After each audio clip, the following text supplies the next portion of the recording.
Story time. Story time. Welcome into story time. Yeah. Enjoy. Hey guys, welcome back to the channel. So, once again, another episode of Chasing Yanta Tania. And we are in episode 8 of the series. And this one, I struggled with what to title it, but I think I'm going to title it From Pit to Palace. You know, it's all biblical terms, or biblical stories, type thing. Anyways, so this is second half of 2019. Second half of 2019. So we're picking up from about June of 2019 to the end of 2019. So still in the wilderness, just the second half of it. And it got worse from last you guys heard. Last you guys heard, I had moved back to Georgia thinking like it was going to be like the big break, thinking I was going to get there and I was going to work and I was going to go back to Tyler Perry Studios somehow. And I get there, it's nothing like that. It felt like I was led into the wilderness, and technically I was. And I was in one place, and that was with, based on, I thought was confirmed by a dream I had the year before, and that was interesting. And I went through a lot of emotional turmoil there, just the pressure of feeling, I think, misled and confused. But Butterfly Story was born there. Left that and just was going from one Airbnb to the next Airbnb, staying at one Airbnb that was pretty much appeared unsafe in a way because of, the house on the outside looked good, the area looked decent, but, was living with strangers and, there were potential dangers and just not the type of environment I would pick for myself. But, that wasn't the worst, yet it was what may have been the least safe. So that was my recap. I forget to say, let's recap. That was my recap. So we leave that we, and after the friend house and understanding what I think I'm supposed to be doing, I had been thinking the whole time, okay, had someone been in the situation that I was at, what would I suggest? What would I have done from a social service standpoint to help them out? And then so I started thinking about runaway homes, shelters, and things like that, and wasn't really finding any. But I had to leave my friend's house because I overstayed my stay. And I went to, what did I do? I feel like I just got on the train and I did some research. I got on the train. I think I did some research, found some shelters, got on the train, and went as close to that side of town as possible. And then I just remember sitting at the train station just thinking. I don't remember why I picked that train. I just remember sitting at the train station thinking to myself, like, okay, God, I lied. This is what happened. I knew I was forgetting something important. I did go to another Airbnb, got there, dragging my suitcase, got there, and the person is not responding to let me inside the house. And the neighborhood was kind of like a suburb area, and, it had the American flag. And while that shouldn't be an issue, in the back of my head, I was wondering, like, are they racist? I mean, we do live in Georgia at that time. And the profile picture was a Caucasian woman. So in the back of my head, I'm wondering, are they racist? Did they decide that they didn't want to host me because I was black? All these things are running through my mind. And then eventually she finally responds. It was an older white woman. And she ended up being the sweetest person. And while I was only just crashing on a couch with other hosts, and there was this young lady who had been living in there for a really long time, who was also living in the living room, and a guy who had been living with her for a while, who was also crashing on the couch. They were just all, I think he was Haitian. And the girl had been there for a while, and they would tell me stories how sweet she is and how she takes care of them like a mom. And that space was kind of like her home was kind of like a safe haven, if you will, for people who's going through a journey, right? So both the girl and the guy were both going through a journey. The girl was left her space. She was in this space for a little while, was debating whether or not she was moving to where she thinks she's supposed to be moving. She was on a journey, and the guy as well was on a journey. He was there for a couple of days until he got his space. And I just thought it was strange because it's like, wow, like how we all have the same story and we're all at the same place. So that was kind of encouraging talking to them.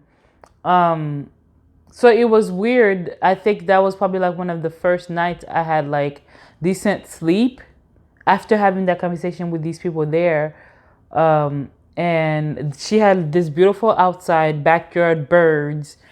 And I remember I remember finally being able to sit down and pull out my journal and sit and listen to a sermon. It's always, the Bible says in that scripture, and I'm going to post it up, that faith come by hearing and hearing the word of God, So if you're not in your word, sometimes that's why our faith goes so small.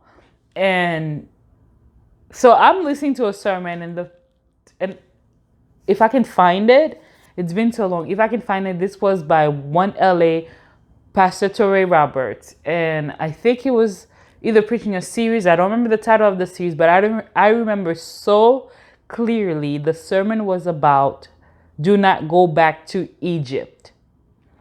And it was basically set on a person on a journey who have left one place that God had led them out, and is currently on the wilderness, but there's so much craze that's happening that they're wanting to go back to Egypt, back to where they came from. And obviously I was in that situation because I left home and I'm here in Georgia thinking one thing, thinking I'm going to get somewhere, I don't know, wherever somewhere was. And I had been threatening God to go back home for the longest.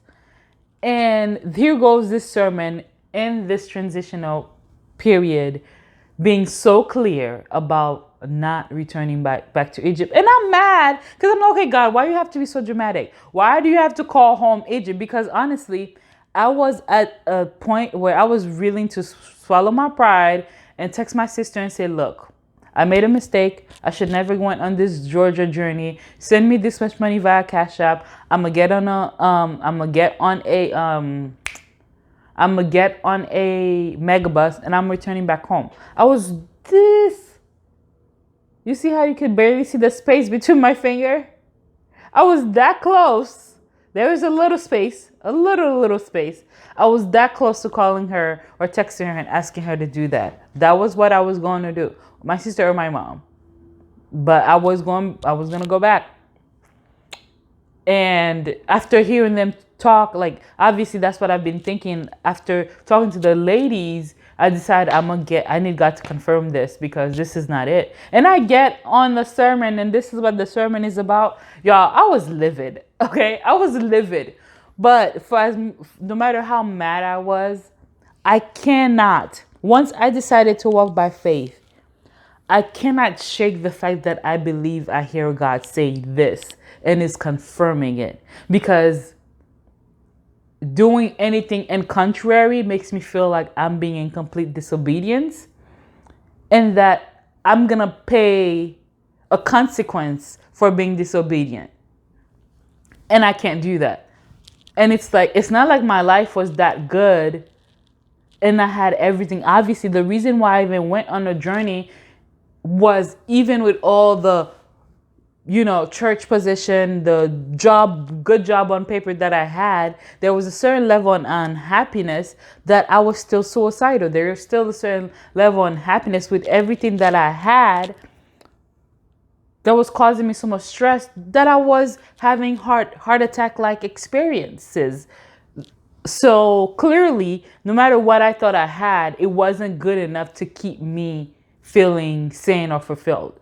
So it was like, we're here now, and it looks like God is telling me to keep walking this wilderness, and here are the proof. There's proof here, and there was no proof with me going back home, so I have to keep moving forward. So after hearing that sermon, I prayed about it, and I cried, and and I was okay. I guess I only have a couple of days here, and I'm gonna have to keep moving forward into my journey to what I don't know. So I think that's when I got on the train, went to the train station that was closest to that area, and sat there. I said, God, okay, well, what do you want me to do? Because I have nowhere to go. I don't have any more money. I can't stay in this Airbnb any more longer, and I don't think I'm supposed to. I went there. I got the solace and the breathe that I needed. I slept a little bit. I have confirmation of that I'm staying in this, whatever this is. With what now? Like, what bridge you want me to be at? Like, so I started thinking again of, I think that was a Monday, because I was over at my friend's house over the weekend. I was on the, whatever. That day I think it was a weekday. So I went down on my phone, called a bunch of shelters and called them, and they were like, well, we take intake first thing in the morning, and what she said, we do intake first thing in the morning, and it's first come first serve, and they usually book really fast. There's no guarantee that you're gonna get somebody tonight. We won't be able to get you, but you can try to go first thing in the morning. So I'm like, well, I have a hope. There's no guarantee, but this is a hope. So I think I text my cousin. I said, look, I hope this is the last time I have to bother you ever again for whatever, but all I need is this much. I think I researched like Airbnb and how much was the cheapest right now, and that's what I did. So he sent me the money, went to another Airbnb. It wasn't too far. It was literally only 12 minutes away. So I only booked for like a night. And when I got there, it was like in a boo-boo neighborhood, y'all, that even the Uber driver was like, are you sure this is where you're supposed to be? Like, is this even safe? I said, look, safe or not, I've been through crazy. I've been through I lived in that house for a couple months. This is gonna have to be safe for one night, okay? So the little money I had like walked around, found a corner store. I don't know, I think I bought me noodles or something. Made me some noodles, went to sleep. I think I may have gotten me like bread for the next day, for the next morning. I don't even remember. I just know I went to sleep. There's only 2 people who knows I'm going through this. And obviously I couldn't tell anybody, because there's certain things you go on in life, especially when you're doing things by faith, that you have to protect. You have to protect the vulnerable time, because when you're going by faith and you're already struggling and you already have doubt and you, it's already painful, you can afford to expose it to people who's gonna add more to your doubt. Because I was already at the brink of giving up. I just only had just a little bit of hope. I could not afford to expose it to anyone who would encourage me to give up. Come on. So I could only tell the people who I knew would pray for me and help encourage me. If that's what you think God is saying, move forward. You know what I mean? So I told her, I said, look, this is what I figured out. This is what I'm going to do. Pray for me. She said, okay. Come on now. And these people are people who knows me, who's worked with me, who knows that I'm not just a crazy person. I'm a planner, and I prepare in advance, and I'm usually very logical about things. So for me to do this, it's either I've lost my mind or I'm really following God by faith. So thank God. I don't know if they had doubts too, but they never really put their doubts in me. They just helped pray for me. So, and I'm so grateful for them. Anyways, so I text her, told her this is what I decided to do. This is information I got. This is what I have in mind. Pray for me. So I thought somebody was coming in, but it was next door. Anyways, focus. So did 8, journaled. I thank God for the little hope that I have. I thank God I meditated early. Thank God I was able to get me some cheap noodles. Thank God I ate, took a shower, went to sleep, put my alarm, wake up mad early. I wanted to be one of the first people there, had just enough money. Uber dropped me off. And you can tell the Uber driver was like confused because like as he was dropping me off the next day at the shelter place, it was kind of like, am I dropping you off at a shelter? And why am I dropping you off at a shelter? And it's like, mind your business, whatever. So I get there. Obviously, there's a line, and I've never been to a shelter a day of my life. And I don't know what to expect. I don't know if I'm going to get a bed. I don't know if I'm going to make it. I don't know anything. I'm there, and I'm singing Jesus de Nazareth, like, whatever gospel song that I can remember, reciting psalm and trying to keep my anxiety down and my nerves down because I don't know what's happening. There's so many people, there's crazy people, there's whatever. I don't know anything. Finally, the doors are open. We go in, they do intake and paperwork, questions, blah, blah, blah. They assign you to a bed and it's like, okay, so that's that. So they assign us to a bed, then we go into a room where there's like a person giving instruction, whatever, and there's a bus that comes pick us up, and there's a young lady who I met, who I remember, she was young, and I don't know why, we're in the same situation, and I'm feeling bad for her because I think she was pregnant, she was telling me her story, and I just felt really bad for her and very protective of her. We end up being bunkmate. She was in the bottom, obviously, and I was in the top, and whatever. So I get to my room, and I'm like, God, I hope I'm not in a room with any crazy people, blah, blah, blah. Get to my room, there are rules. They go through all of your stuff.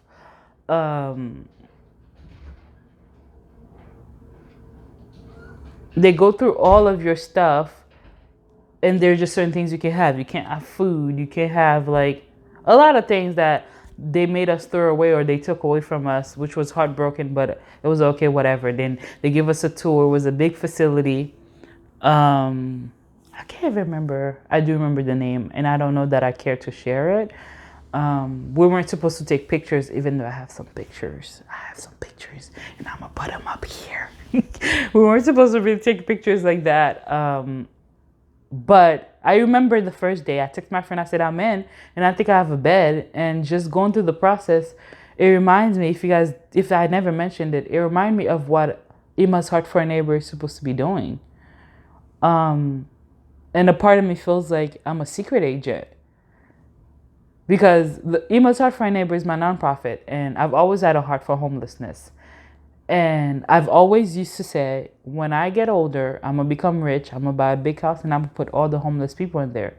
And when I first went to the process after leaving the social service job that I had, I felt like God led me to open a nonprofit. We haven't really done much, but I didn't even know how to run a shelter. I didn't know anything. So it felt like I was being set up to understand what it's like to be the clients that I would want to serve in the future. It felt like I was getting infrastructure from the inside, like a secret agent, like somebody who's in a mission, and they have to go in as incognito to get inside information. That's what it felt like. I remember saying the first day. And, whatever. So that was for the most part, that was the first experience, make friends with my bunkmate, became very protective of her, was allowing her to use my phone all the time because her phone wasn't always trying to be there for her and whatever, became close and made friends with some people in there and, trying to follow the rules. The food sucked. most of the time, except the days when we have like sponsor people who would come and cook for us. And for someone who has a weak stomach and whose food allergy, I'm surprised I did not get sick. There were days I ate some things that other people got sick and I didn't, and I'm like, oof.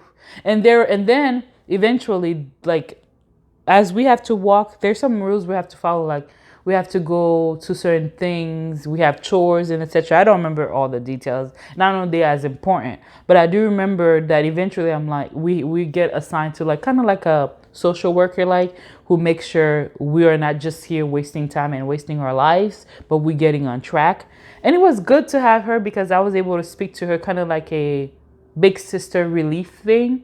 And then obviously when we make my treatment plan, getting a job and etc., there was a Smoothie King down the street, 5 minutes walk, that I would pass all the time, because the house and the intake place took people who were living in the tent. They call them tent city, who will come in, who will eat breakfast, lunch, I think, who can do their laundry, shower there. That's where the main kind of, like, let's say, a library was and the consulate was. So let's say headquarters. And then there's the actual building home shelter that has the house us.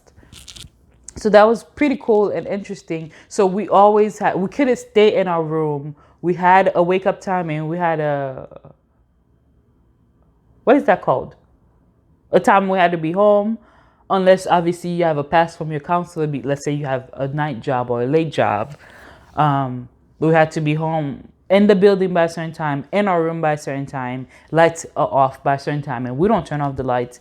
The people who run the building does that. Obviously, we can't just walk in and walk out. We had like numbers assigned to us, obviously, and when we go to the gate, you have to say it by your number for you to be able to have access to the. So it was pretty, for the most part, pretty well ran and managed. So eventually, so from the actual house, the main center wasn't too far away of a walk, maybe about, like, I don't know, 10 minutes walk, 12 minutes. I don't know. I don't remember. Although they had buses that came to pick us up, I always walked because it's like down the street or a couple blocks. But then there was a Smoothie King on the way that was like less than 5 minutes walk from the actual house. So they were hiring. One day I went in there with my buckmate, not expecting to get a job because I don't have no experience there. She went in for an interview. She told me to go with her. That particular day, I dressed up for no reason. They also had, like, in the main center, like a place where they have clothings donated, washed, and blah, blah, blah. And like every once a week, you can go in there and get like whatever amount of clothing, whatever. So I had this cute little dress on that I had gotten from them one time. Oh man, this is gonna be longer than I want it to be. Okay. So I got this like cute little dress that day. I felt like dressing up. I got dressed, put on my makeup. Then later on that day, my bunkmate was like, "Let's go to Smoothie King and come with me, because I want to do an interview, because they like doing same day interview." I said, "Sure." So I went with her, and she was like, "You should apply too. And if we could get both, but we can both get the job and both work at the same place." I'm like, "Cool. Why not?" You know, we were almost about the same age. She was like maybe a couple of years younger than me.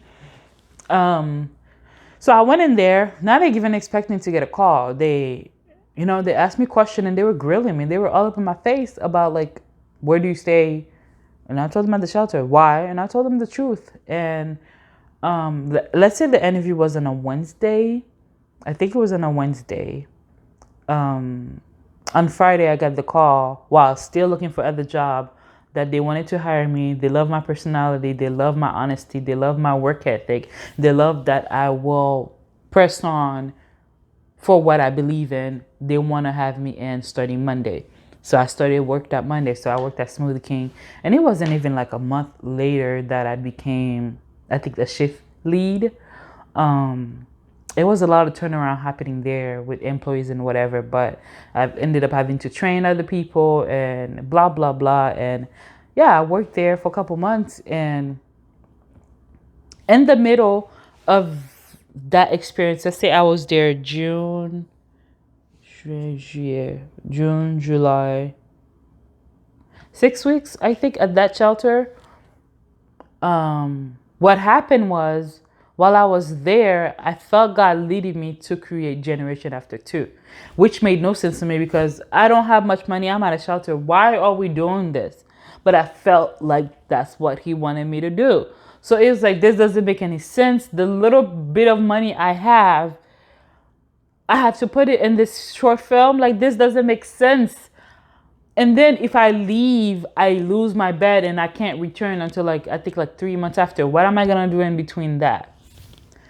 Now, at first it was that, but then eventually my bunkmate, because she was pregnant, had an opportunity to be able to get kind of like a scholarship for a space, furniture paid, rent paid for like 6 to a year. And the plan was we were going to move in together. And since I'm working and she's working, if she could get something not too far where I could take the bus, we'll do it together. That was the plan. She knew I was leaving. There was a set date. She had interviews, blah, blah, blah, to get everything squared away. So when eventually I did go back home to do the short film, I was under the impression, or it was agreed, that as I returned, this would be settled and done with. Except I come home, I do the short film, spend the little money I had, and it's time to return. And it's like the day before. And she calls me and said, oh, she didn't get to go to the interview. She's not going until whatever day. And it's like, girl, I come back tomorrow. What do you expect me to do? We agreed on this. This is somebody who I was looking at for. I was always there for. I was always helping. We're in the same situation I was always there for. And it's like, bruh, what the heck? Like, why do people do this? Like, and why do I even trust that people will keep their word and will be considerate, I mean, she wasn't at risk of losing her bed and, blah, blah, blah. Anyways, so I come back. I have to come back because I know that I was only supposed to be here for this short film and I couldn't stay. So I'm coming back and I'm back to ground zero. Like, where am I going to go? Except this time I know that there's a possibility that I can get into a shelter. So I have to look again, and I can't go back to the one that I had. And my social worker is calling everywhere trying to help me out. She sent me to one. They wouldn't let me in. And she's, my bunkmate was asking like, oh, well, what are you going to do? It's like, I don't know, girl. Like, leave me alone. Well, my husband wants to help you. How? He can't help you and y'all can't help yourselves. So leave me alone.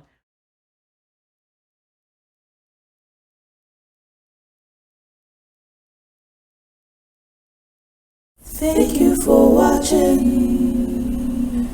and don't forget to like, comment, subscribe. Make sure you put your bell notification on, and don't you forget to share with everybody.